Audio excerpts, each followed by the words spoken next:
success in an important category. Next up is the Magical Team Award. The spirit of this honor is your team nailed it.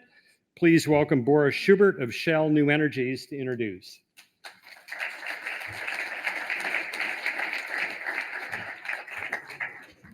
Thank you, Rich. Well, what an honor and how exciting to be here tonight and to introduce the Magical Team Award on behalf of Shell.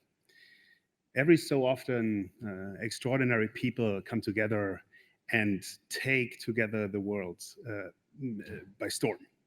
Individual focus is put to the side for the greater good, and that helps the team to further solidify their strength. When you think about collaboration and the greater good, that really resonates with my colleagues and me from Shell. Based on the core values of honesty, integrity, and respect for people, we are working to meet the world's growing needs for more and cleaner energy solutions in a way that are economically, environmentally, and socially responsible. This is a tall order, and we know we cannot do this on our own. So we will only succeed by working collaboratively with customers, governments, business partners, investors, and all the other stakeholders. This year's Magical Team delivered an easy-to-use business solution with accessible pricing and innovative features to connect a growing population around the world. It has become so pervasive that its name has already become a verb. In March 2019, this Magical Team honoree went public on the NASDAQ and was valued just under 16 billion by the end of its IPO. I'm pleased to present the 2019 Magical Team Awards goes to Zoom. Let's welcome Magical Team members from Zoom.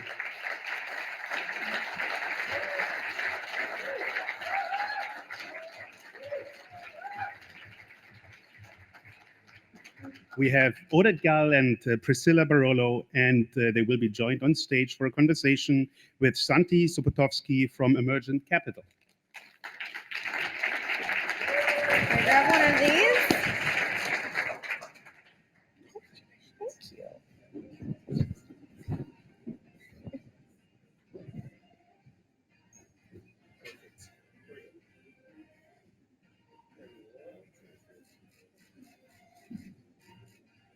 Thank you.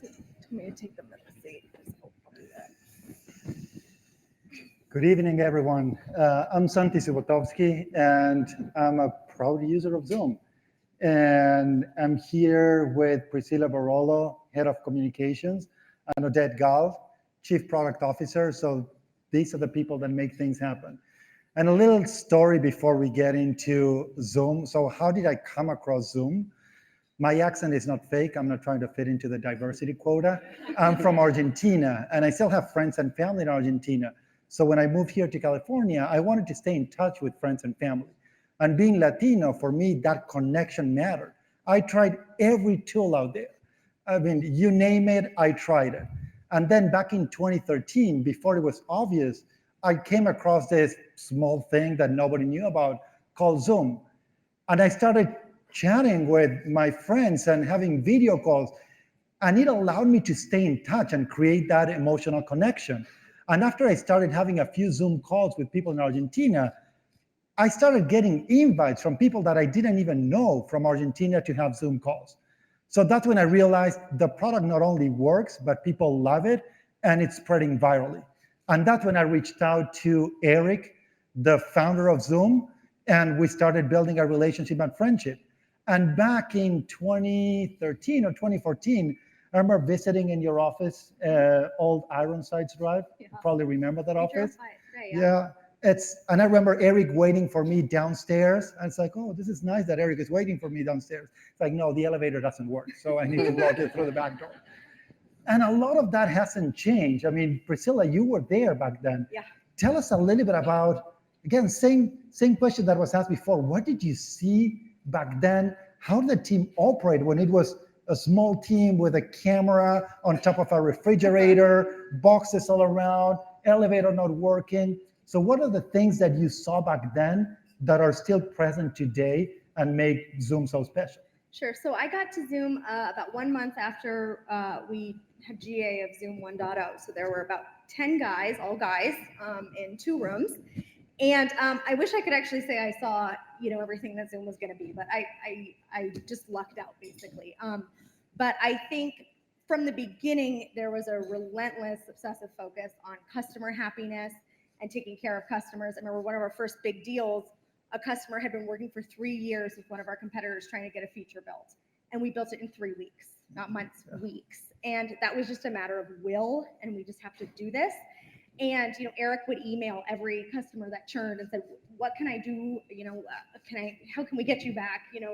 And it continues to this day. I know, I don't think there's an upmarket customer that doesn't know Eric or Oded personally and has had a meeting with them or says, "Oh my God, this T-shirt from Eric." So, and then it continues because we care and we hire people who care. And then where I think we've transitioned over the past couple of years is adding to that a focus on employee happiness. And not just perks, but how do we put these programs and these people in place to take care of our employees and help them grow their careers. I think that's hard to do when you're a 50-person company and you're just trying not to get eaten by your competitor. But I think as you get into sort of thrive mode where we are, you have to pivot, and Zoom's done a really good job of pivoting and focusing on that and keeping that customer happiness, that employee happiness front and center. Yeah, I remember that story where Eric was emailing customers and customers felt, "Oh, that's not Eric. That's someone else using Eric's account." You're lying. And then he said, "I'll have a meeting with you." And then he said, "No." Yeah, and even today, Eric emails customers and he has video calls with them. He's there all the time. And Oded, I remember the first meeting you and I had back in the days as well. You were coming from the dark side, another company that I'm not going to mention, but I'm wearing this pants, so probably people can figure out the name. What did you see in Zoom? I mean, you've been in this video conferencing space, video first collaboration for a long time. And you knew Eric from the WebEx days, but you were working at another company. So what did you see in what Eric was building that made you decide this is the right approach? Yes, so you're right. Eric and I worked at WebEx, and early on, WebEx was the best product of its kind. And over time, for multiple reasons, the product stayed behind. And both Eric and myself, we found ourselves talking to customers and explaining why they can't get what they're asking for, and kind of trying to come up with excuses on why it's not the quality that they're asking for. And when I met with Eric, he said, "Do you remember those days?" And he told me, "I promised myself that I will never be in that situation again, ever. And that's why I'm building Zoom, and I want you to join and help me do that." And that kind of made the difference. It's a good decision. Yeah. Like that. And tell us a little bit about how you are thinking of the product, because initially it was video conferencing, and now people are getting a lot more done. And last year you announced some great products. I'm a big fan. I use them all the time. When people ask me, "Where's your office?" I tell them it's on Zoom. I mean, that's my office. So tell us a little bit about how those products come together and how do those products help deliver a better experience to our customers. Yeah, I think the essence of our success is actually the technical aspect of the product. And in addition to the culture and everything that we will talk about, the core thing is really having the engineering team that is very experienced, that sat down for 2 years and built this infrastructure that is so scalable and so expandable that you can build on top of it without worrying on going back and fixing things that are not working. So because the product works, you can add to it more and more functionality and more services. Just works. Yes, that's like the core of it. Because it just works, you can actually run fast and innovate. And that's like, we're fortunate to have those that team of engineers that have built that infrastructure and knew what they're doing from day one. Yeah. And you guys talk a lot about trust and how this video first collaboration enables you to build trust. And I can totally relate to that, because when I'm having a conversation, if people are on the phone, you know that they're doing something else. You know that they're either watching their kids, petting their dogs, reading email, or just like running around. Sometimes it's like, oh, what's your opinion? And you hear like, tak, tak, tak, tak, tak. What? Can you repeat the question? And you know that you're not paying attention. Yeah. This video first technology makes a huge difference.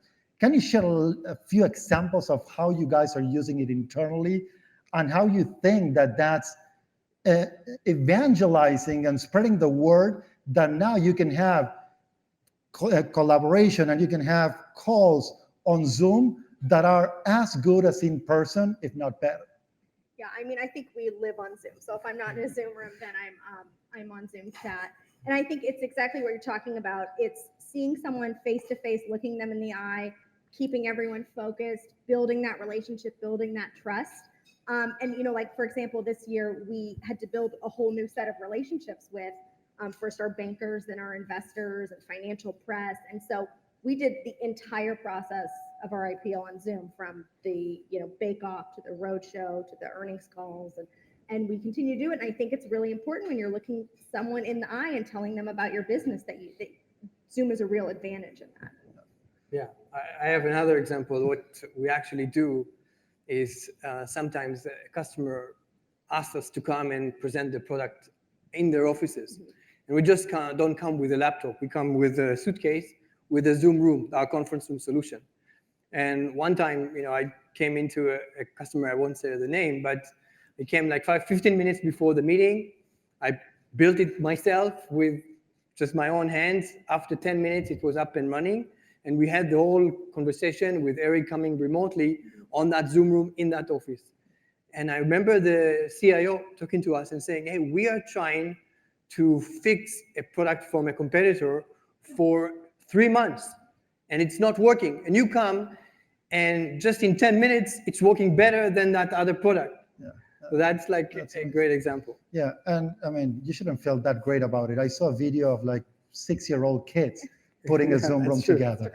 10 minutes is nothing. That's if they can do it, but yeah, it's a magical experience. And something else that I saw over the last few years at Zoom is that you hire people who are different. You don't hire the typical profile that we see in other Silicon Valley companies. You bring in people, you mentor them, and people grow with the company. You guys have been there since the early days, so from a few dozen people to over 2,000, and you're running the company. What do you look for when you hire people? What does Eric look for when he hires people? Well, yeah, I mean, I was thinking the other day, we had that IPO party with, and Peter Gassner, the CEO of Viva, was there, and he said, you are who you hire. Yeah. And that really stuck me. I think hiring and building our teams is probably the most important thing that either Odette or I do on a day-to-day basis.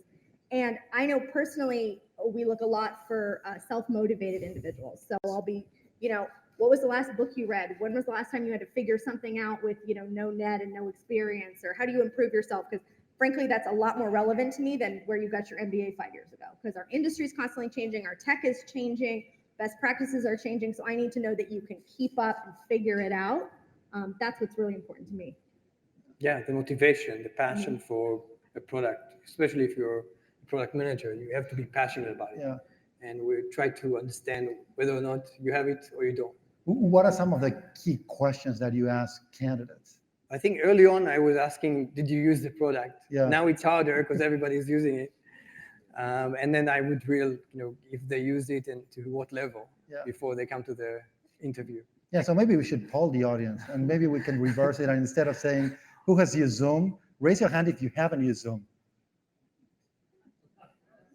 I mean, we need new customers. So there's one there. Can someone take notes? It's free, so try it. Okay. Great.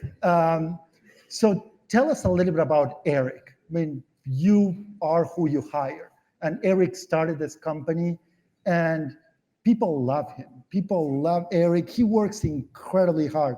I sometimes message him at 11 p.m. or 4 a.m., and I get a response right away. And I know it's not a bot. Sometimes there are spelling mistakes in his responses. But I mean, how does he run the company? What's the culture that he built there? Well, we just renovated the 6th floor.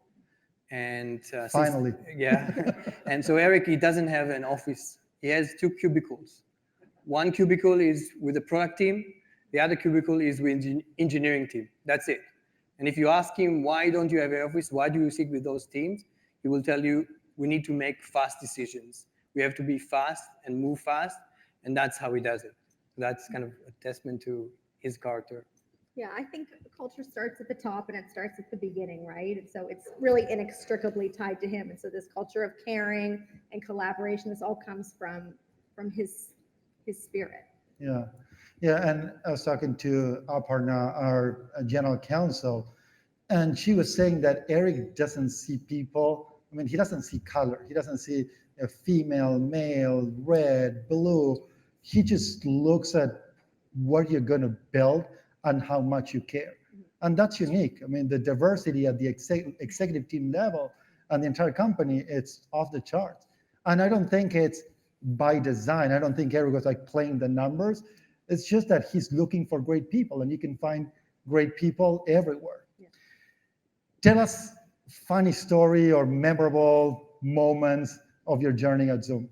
Well, it's funny today, our head of corporate strategy was reminding us in all hands about how when we started, we'd have to go, okay, it's Z as in zebra, O, M as in Mary, and just try to spell out our name. And so it was kind of reminding me, because then I was thinking, well, I did the IPO, we did 16 interviews, I have to spell our name for anyone.